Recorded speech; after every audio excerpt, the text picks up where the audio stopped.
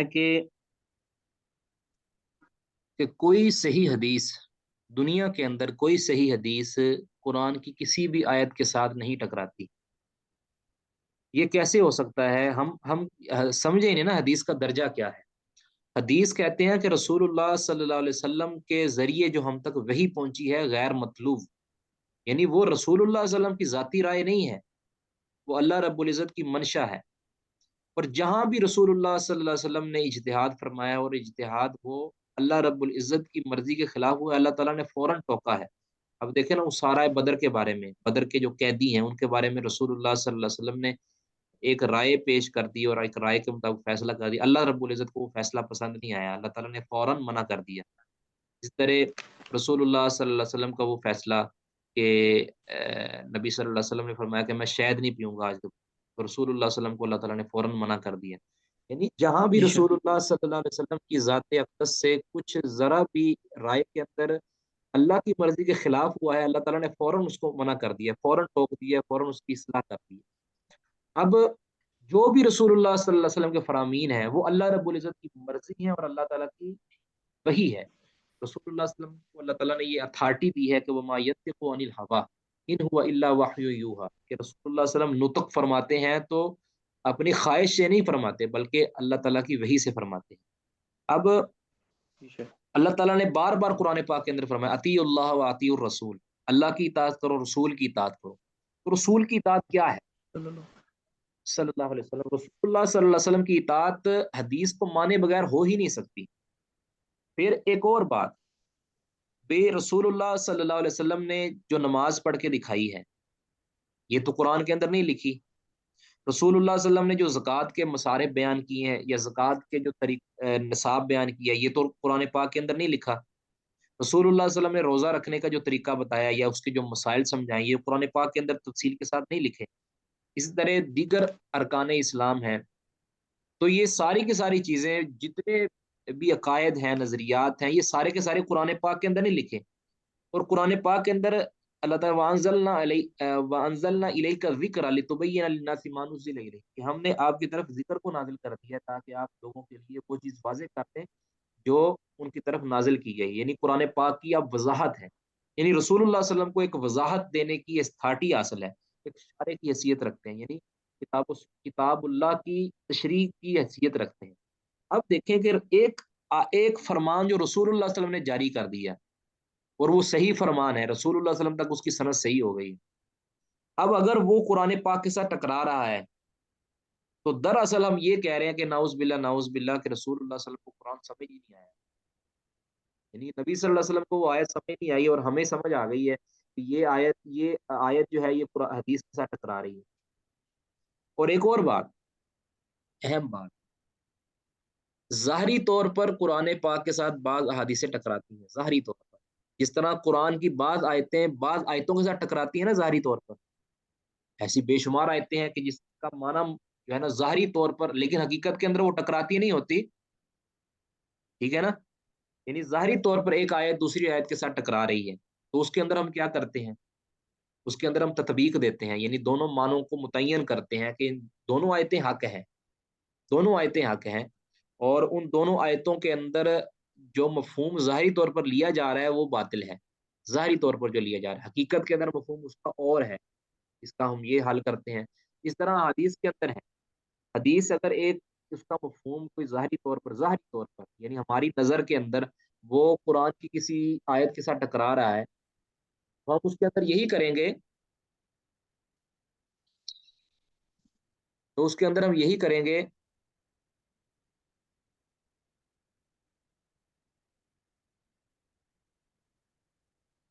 اس کے اندر ہم یہی کریں گے کہ جس طرح قرآن کی آیات کے اندر ہم نے معنی مفہوم کو متعین کیا تھا، اس کا معنی مفہوم کو سمجھا تھا، تو ہم حدیث کے اندر بھی اسی طرح کریں گے۔ اور سب سے بڑی بات، امام ابن خزیمہ رحمہ اللہ یہ صحیح ابن خزیمہ ایک حدیث کی کتاب ہے نا، امام ابن خزیمہ رحمہ اللہ،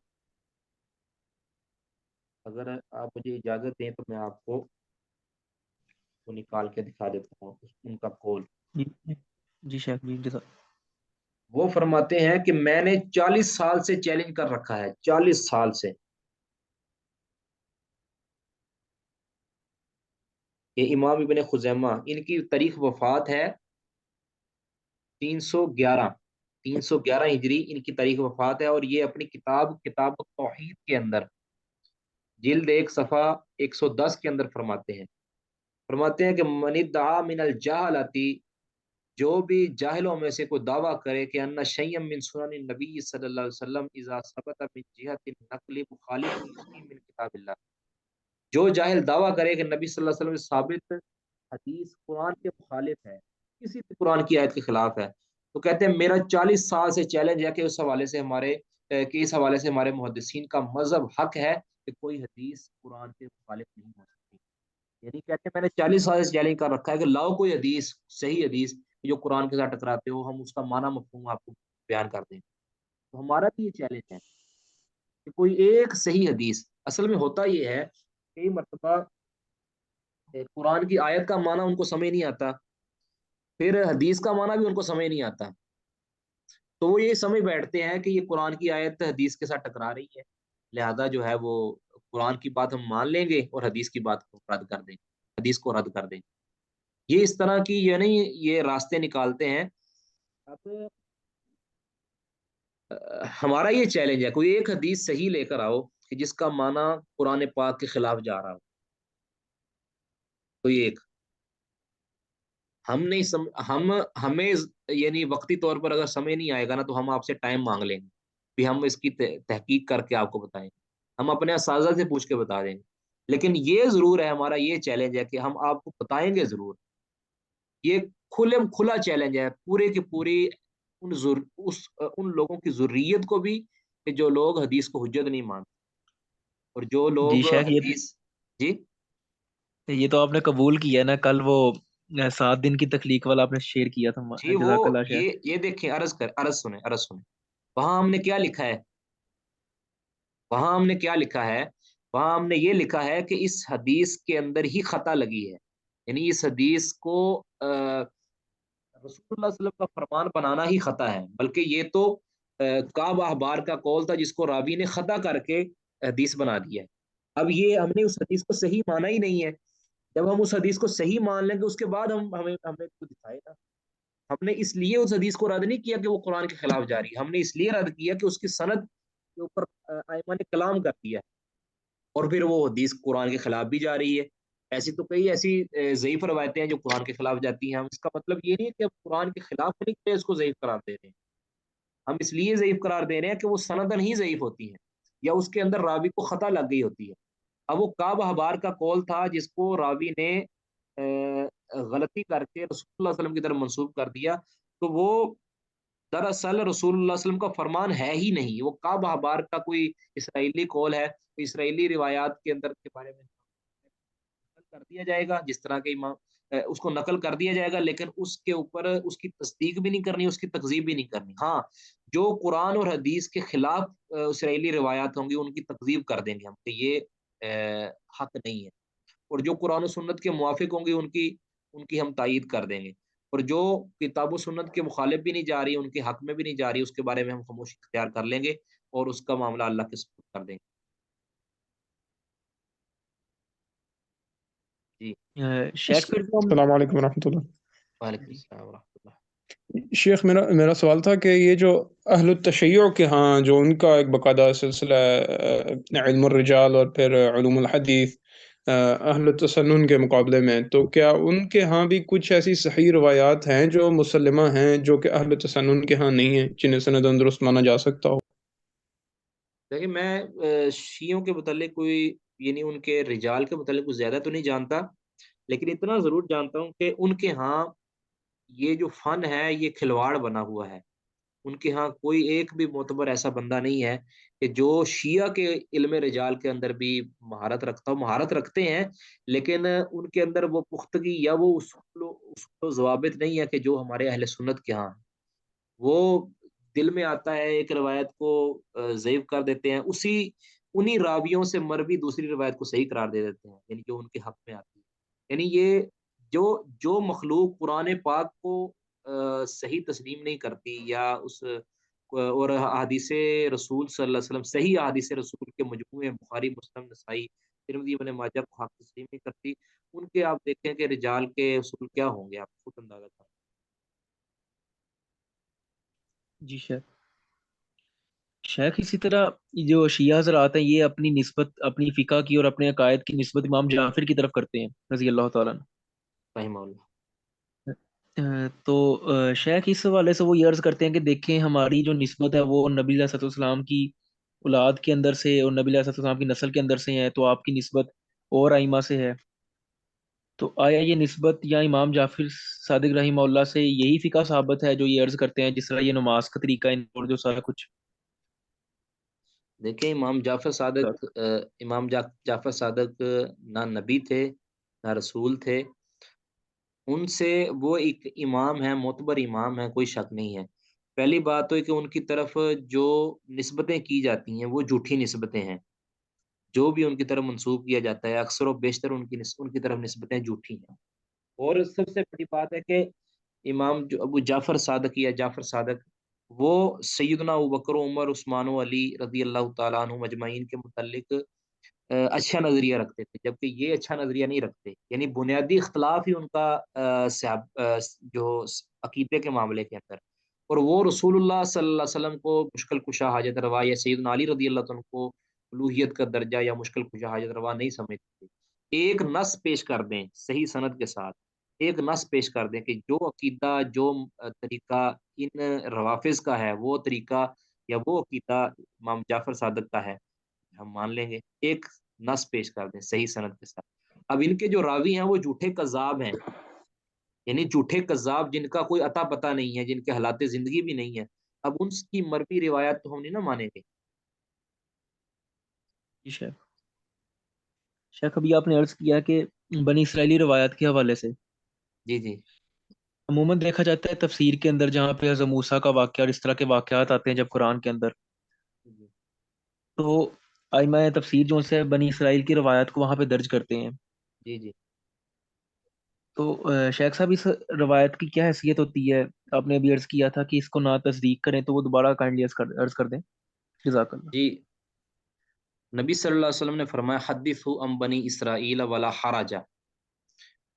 ٹھیک ہے، آپ نے فرمایا بنی اسرائیل سے بیان کر لیا کرو، ان سے نقل کر لیا کرو، اس میں کوئی حرج نہیں ہے. پھر دوسری حدیث میں فرمایا لا تصدقوہم ولا تکذبوہم، نہ تم ان کی تصدیق کرو نہ ان کی تکذیب کرو. اب اس کے علاوہ بھی کچھ حدیثیں بنی اسرائیل کے متعلق رسول اللہ صلی اللہ علیہ وسلم کی ہیں.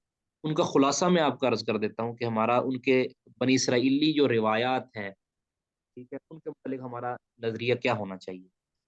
نمبر ایک، کوئی بھی ان کے متعلق ان کی طرف سے کوئی حدیث ہمیں ملتی ہے، کوئی بات ملتی ہے، اگر وہ قرآن کے خلاف نہیں ہے، یعنی قرآنی نصوص کے خلاف نہیں ہے، اس طرح وہ حدیث کی نصوص کے خلاف نہیں ہے، یعنی ہمارے اسلام کے جو مسائل ہیں یا احکام ہے اس کے خلاف نہیں ہے، تو اس کو نقل کیا جا سکتا ہے، یعنی اس کو روایت کیا جا سکتا ہے. اب وہاں اس کی تصدیق نہیں کرنی اور نہ ہی تکذیب کرنی ہے. تصدیق اس لیے نہیں کرنی کیونکہ ہو سکتا ہے کہ یہ انہوں نے خود بنائی ہو، یہ اللہ رب العزت کا کلام نہ ہو، یا اللہ کے رسول، یہ جو بنی اسرائیل کے اندر جو بھی رسول آئے ہیں ان کا کلام نہ ہو، یعنی یہ الہامی کلام نہ ہو، یہ بعد کے کسی لوگوں کا کلام ہو، اس لیے اس کی تصدیق نہیں کرنی. تکذیب اس لیے نہیں کرنی کہ یہ ہو سکتا ہے کہ اللہ تعالیٰ کا کلام ہو یا اللہ کے بنی اسرائیل میں سے جو رسول یا نبی ہیں ان کا کلام ہو سکتا ہے. کیونکہ آپ جانتے ہیں کہ بنی اسرائیلیوں نے ساری کی ساری جو تورات زبور انجیل اس کو نہیں بدلا، بلکہ کچھ کے اندر اضافہ یا کمی کی ہے. تو ہو سکتا ہے کہ وہ آیت یا جو وہ فرمان ہے یا جو بات ہے وہ اللہ کی طرف سے ہو، اللہ کے رسول کی طرف سے ہو، یا ہو سکتا ہے کہ وہ کسی اور بندے کی طرف سے ہو، تو نہ تصدیق کرنی ہے نہ تکذیب کرنی ہے. یہ اس لیے اس صورت کے اندر کہ ہمارے یہ وہ قرآن یا حدیث کے مخالف نہیں ہے، یعنی اس کے کسی بھی نص کے خلاف نہیں ہے، ٹھیک ہے۔ اب اگر وہ واضح طور پر ہمارے نص کے خلاف ہے، مثال کے طور پر اس کے اندر شرک کی کوئی بات کی جا رہی ہے، شرک کی بات، اب شرک کی بات قرآن کے خلاف ہے، حدیث کے خلاف ہے، اب یہ کوئی پیغمبر نہیں کر سکتا، تو فوراً اس کی تکذیب کر دینی ہے۔ یہ جو شرک کی بات ہے یہ قطعاً کسی شریعت کے اندر نازل نہیں ہو سکتی، لہٰذا یہ انہوں نے اپنی طرف سے شامل کی ہے۔ اس طرح کسی نبی کی شان نبوت کے خلاف کوئی بات ہے، مثال کے طور پر اب انبیاء کے بارے میں ہمارا عقیدہ یہ ہے کہ وہ شرک نہیں کر سکتے، وہ زنا نہیں کر سکتے، یا اس طرح کے کوئی ایسے معاملات جو نبی کے شان کے لائق نہیں ہے۔ اب اگر کسی روایت کے اندر یہ بنی اسرائیل کی روایت کے اندر آتا ہے کہ فلاں نبی نے نعوذ باللہ زنا کیا، تو ہم فوراً تکذیب کر دیں گے کہ یہ نبی کی شان نبوت کے خلاف ہے، اور یہ کتاب و سنت کی نصوص کے خلاف ہے کہ نبی ایک زنا نہیں کر سکتا، نبی اللہ تعالیٰ کی طرف سے معصوم ہوتا ہے۔ اس طرح نبی شرک نہیں کر سکتا، نبی کفر نہیں کر سکتا، نبی اللہ رب العزت کا انکار نہیں کر سکتا، یا ایک لمحے کے لیے بھی اللہ رب العزت کا باغی نہیں بن سکتا، یعنی باغی، ٹھیک ہے۔ اب ایسی کوئی روایت اگر آتی ہے جو کتاب و سنت کی واضح نصوص کے خلاف ہے، یا اس دور کے کسی پیغمبر کی شان نبوت کے خلاف ہے، شان رسالت کے خلاف ہے، یا اللہ رب العزت کی شان کے خلاف ہے، اللہ تعالیٰ کی شان کے خلاف کوئی بات آ جاتی ہے، تو ہم اس کو جٹ سے انکار کرتے ہیں، ٹھیک ہے۔ یہ ہمارا، اور اگر کوئی ایسی بات ہے کہ جو نہ کتاب و سنت کے خلاف ہے، نہ اس کی نہ ہم نے تکذیب کرنی، اس کو روایت کر تائیدن اس کو نقل کر لیں گے، اس کی اس سے حجت نہیں پکڑنی، اس کو صرف نقل کر دینا، جس طرح کے تفسیری روایات کے متعلق آپ نے فرمایا کہ بعض مفسرین جو ہیں وہ تفسیری روایت، اور آپ نے دیکھا ہوگا ابن کثیر رحمہ اللہ بہت زیادہ تفسیر ابن کثیر کے اندر بہت زیادہ تفسیری روایات نقل کرتے ہیں، اسرائیلی روایات نقل کرتے ہیں، اور جہاں بھی کوئی ایسی روایت نقل کرتے ہیں کہ جس کا معنی مفہوم یا جس سے ثابت ہونے والی بات کتاب و سنت کے خلاف ہوتی ہے، فوراً اس کا رد کر دیتے ہیں، فوراً اس کا رد کر دیتے ہیں، ٹھیک ہے۔ امید ہے آپ کو یہ بات سمجھ گئی ہو۔ اور کوئی بات؟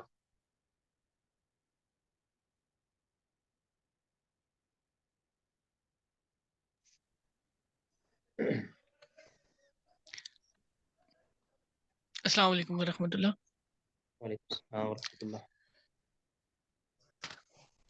یا شیخ آپ نے ابھی جی سند یا سند کے آپ نے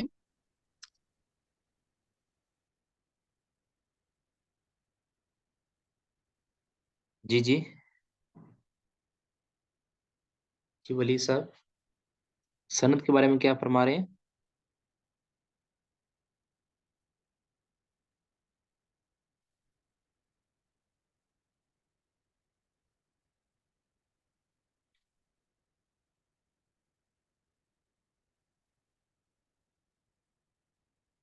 جی کوئی اور بھائی سوال کرنا چاہتے ہیں؟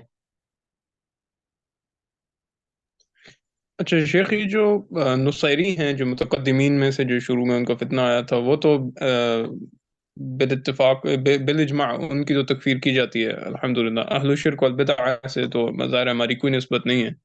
جی لیکن جو متقدمین جو معتدل جو تھے اہل تشیع میں سے، جیسا کہ امام بخاری رحمہ اللہ نے بھی بعض اہل تشیع کے راویوں سے لی ہیں روایات، تو اس طرح ان کی کتاب الفتن کا جو ذخیرہ ہے وہ بہت ضخیم ہے، تو اس میں سے کوئی ایک دو قیمتی روایات اگر مل جائیں، بہت کم ہی ہوں گی، قلیل ہوں گی، تو ان سے استفادہ ممکن ہے؟ میرا یہ اس میں اصل میں مطمع تھا۔ دیکھیں، یہ ایک بات ذہن میں رکھیں، جن راوی شیعہ راویوں سے امام بخاری یا دیگر ائمہ نے نقل کیا ہے نا، ان شیعہ سے مراد یہ رافضی نہیں ہے، یاد رکھیں۔ ان شیعہ سے مراد ایک تشیع کی ایک نوع ہوتی ہے جس کے اندر، اس کو کہتے ہیں تفضیلی شیعہ، تفضیلی شیعہ یعنی تفصیلی شیعہ کے اس کو کہتے ہیں کہ جو سیدنا عثمان رضی اللہ تعالیٰ عنہ سے زیادہ افضل سیدنا علی رضی اللہ عنہ کو سمجھتے ہیں، تو ان کو بھی شیعہ کی طرف نسبت کر دی جاتی ہے، تو اس سے مراد وہ نہیں، اب یہ سیدنا علی رضی اللہ تعالیٰ عنہ یا حضرت عثمان رضی اللہ تعالیٰ عنہ کی شان میں کوئی کمی نہیں کرتے، یعنی حضرت عثمان رضی اللہ تعالیٰ عنہ کو برحق خلیفہ سمجھتے ہیں، حضرت ابوبکر عمر رضی اللہ عنہ کو برحق خلیفہ سمجھتے ہیں، اور باقی سارے عقائد و نظریات وہ اہل سنت والے ہوتے ہیں۔ صرف اور صرف بعض اہل سنت کے اندر جو ہے نا یہ اختلاف ہے، بعض اہل سنت کے اندر، اور اس سے آدمی ایسے تشیع سے آدمی اہل سنت سے خارج بھی نہیں ہوتا۔ بعض اہل سنت کے نزدیک یہ اختلاف ہے کہ حضرت علی رضی اللہ تعالیٰ عنہ افضل ہیں یا حضرت عثمان افضل ہیں۔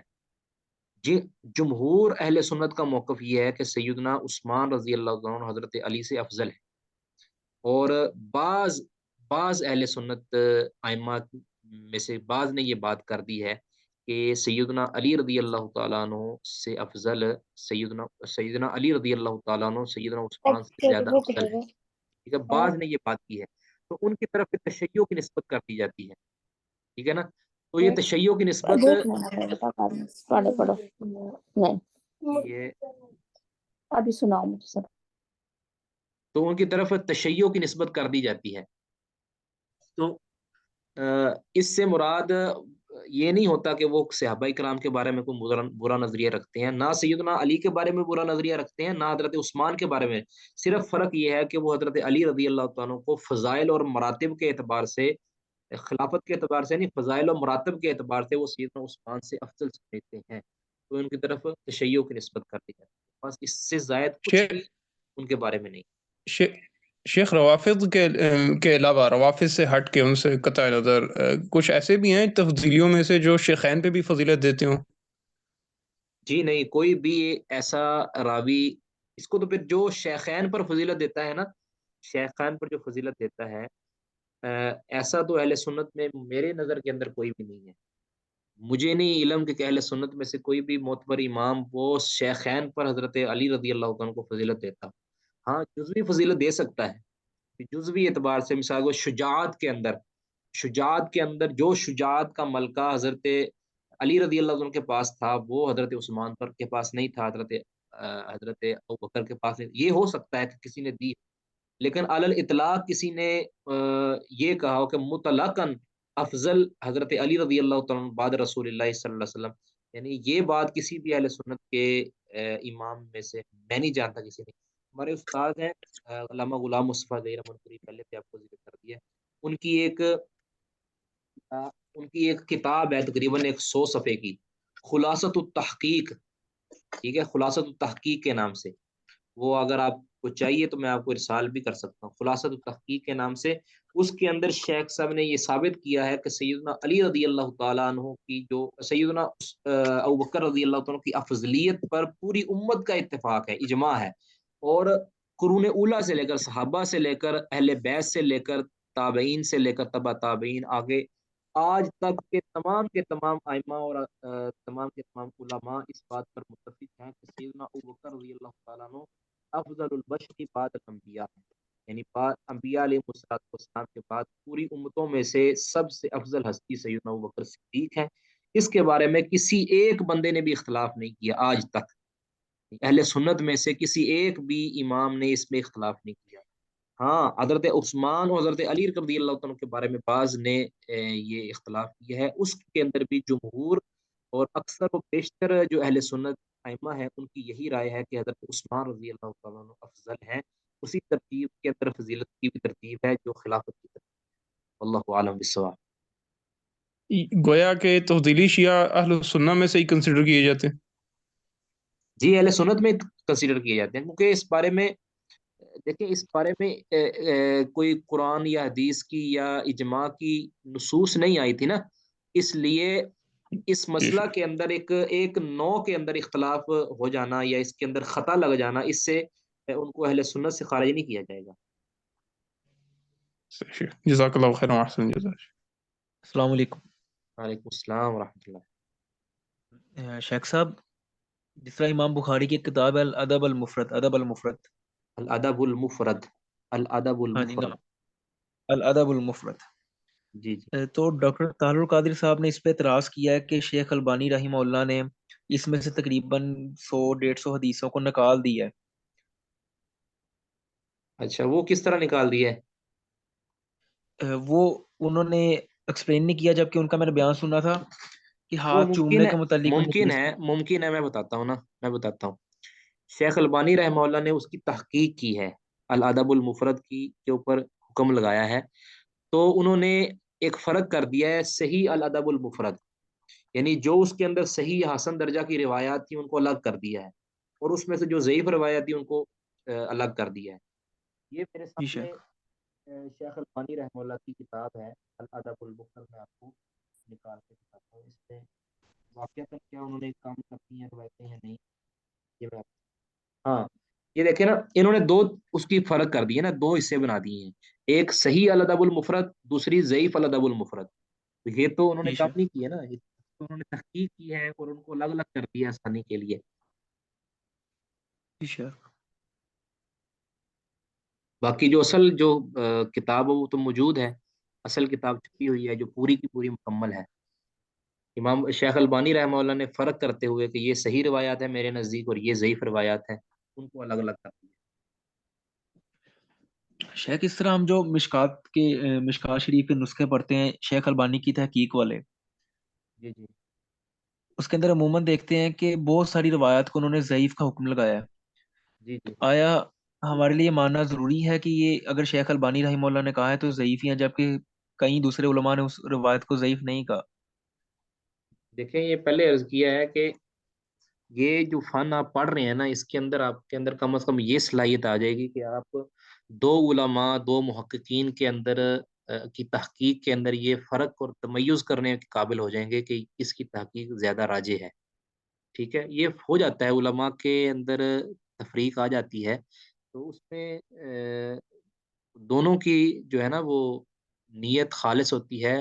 غلطی کا امکان ہر ایک سے ہے، وہ ہم بھی کر سکتے ہیں، آپ بھی کر سکتے ہیں، شیخ البانی بھی کر سکتے ہیں. جب غلطی صحابہ سے ہو سکتی ہے تو پھر شیخ البانی رحمہ اللہ سے تو بالاولیٰ ہو سکتی ہے. جی شیخ، جزاک اللہ. شیخ آخری سوال ہے، ویسے سوال کافی پوچھتا ہوں، معذرت. جی جی، نہیں کوئی مسئلہ نہیں. شیخ سوال یہ ہے کہ ہمارے ایک استاذ ہیں، وہ ستیانہ بنگلہ سے پڑھے ہوئے ہیں یہاں پہ جی جی فیصل آباد والی سائڈ.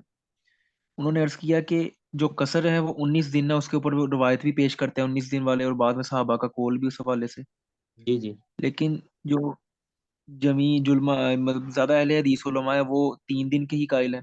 تو اس حوالے سے بتا دیں، اور 3 دن کس طرح قصر ہے اس حوالے سے وضاحت کر دیں، کیونکہ میرا اکثر جو ہے نا یہاں اسلام آباد اور پھر گاؤں یہ سفر کے اندر رہتا ہے وقت. تو کائنڈلی وضاحت کر دیں، جزاک اللہ. دیکھیں، وہ تو صحابہ کرام رضوان اللہ علیہ مجمعین نے وضاحت کر دی ہے خود کہ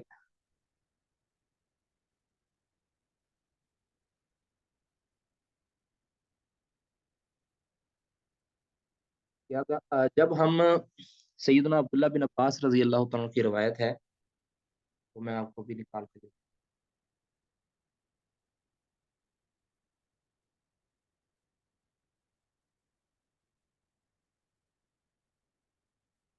وہ فرماتے ہیں کہ جب ہم 19 دن تک قیام کرتے تھے، یہ صحیح بخاری حدیث نمبر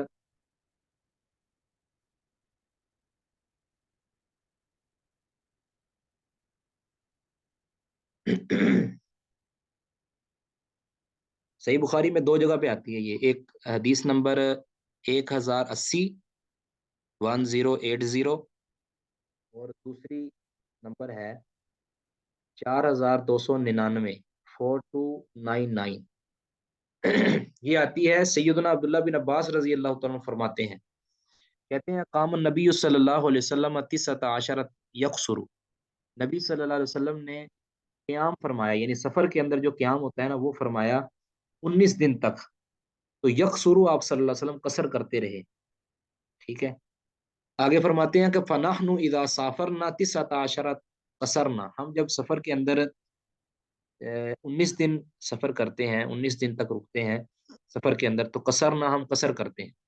وَإِن زِدْنَا اگر ہم زیادہ دن قیام کرتے ہیں یا زیادہ دن ٹھہرتے ہیں سفر کے اندر، تو أتممنا، تو ہم نماز کو مکمل پڑھتے ہیں. یعنی اگر سفر کے دوران اگر یا مہمان آپ کہیں ٹھہرے ہیں تو آپ کا ارادہ وہاں 19 دن تک کم از کم ٹھہرنے کا ہے، تو پھر یعنی زیادہ سے زیادہ ٹھہرنے کا ہے، تو پھر آپ 19 دن تک قصر کر سکتے ہیں۔ اگر آپ کا پہلے ہی ارادہ 1 مہینہ رہنے کا ہے یا 20 دن یا 30 دن رہنے کا ہے، تو آپ پھر پہلے دن سے ہی نماز کو مکمل پڑھیں گے۔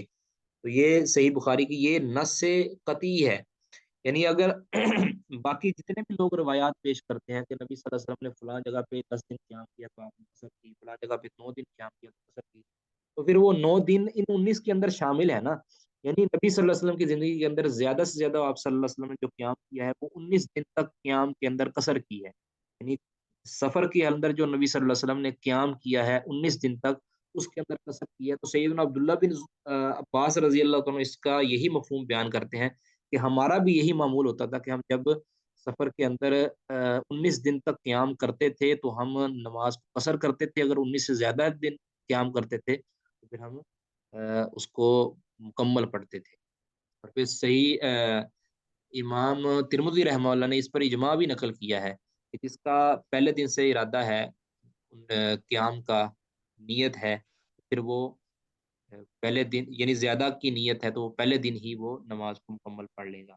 اور اگر اس کا ارادہ 19 دن کا نہیں ہے بلکہ آج کل کرتا ہے، تو اس طرح ایک ہفتے بعد اس کا ارادہ ہے کہ میں چلا جاؤں گا، پھر ایک ہفتہ اور رہتا ہے، پھر ایک ہفتہ اور رہتا ہے، یعنی ایک ہفتہ کر کر کے اگر اس پر کئی سال بھی گزر جائیں نا، اگر پختہ دل کو سچے دل کے ساتھ اس کا ارادہ ہے اور